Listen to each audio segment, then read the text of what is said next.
Hello guys, I think අද ඔයගොල්ලෝ කියලා දෙන කොහොමද git bash ඔයගොල්ලන්ට install කරගන්න කියලා. I think ඔයගොල්ලෝ මෙතනින් normally ගහන්න git bash කියලා මේ search එකක් දාන්න. ඊට පස්සේ ඔයගොල්ලෝ එනවා මෙන්න මේ උඩටම එන link එකට gitscn.com කියන website එකට යන්න. වෙබ්සයිට් එකට ආවට පස්සේ ඔයගොල්ලන්ට මේ විදිහට බලා ගන්න පුළුවන් Windows ද මොනවද තියෙන කියලා latest version එක දිහා මෙතනින් ගන්න පුළුවන් download for Windows කියන එක දෙනවා. ඊට නැත්තම් මෙතන Windows කියන එකට ගිහිල්ලා ඔයගොල්ලන්ගේ 32 bit ද 64 bit ද කියලා බලලා select කරලා අදාළ එක download කරගන්න පුළුවන්. හරිද?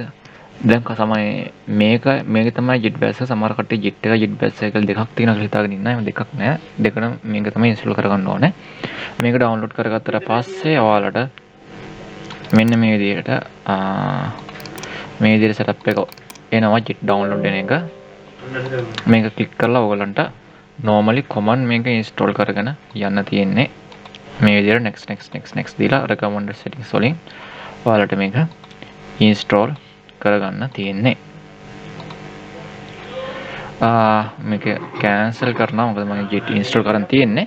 ඉතින් ඔයාලට ඒක verify කරගන්න පුළුවන්. ඔයගොල්ලෝ search කරන්න ඔයගොල්ලන්ගේ Windows search bar එකේදී git bash කියලා ගියාම ඔයාලට මේ git bash කියලා පෙන්නන්නේ අපි install කරපු එක තමයි. ඉතින් මේ තමයි git bash download කරන් install කරගන්නේ. ඉතින් මේකෙදී ඔයාලට වෙනම විශේෂ විදිහක් නේ install කරගන්න. ඒගොල්ලෝ recommended විදිහට නිකම්ම next කියලා install කරලා දාන්න. හරියන channel එක subscribe කරන්න, comment මම කරකට ලොක් කරේ idea එකක් තියෙනවා නම් comment එකක් දාන්න. Thank you.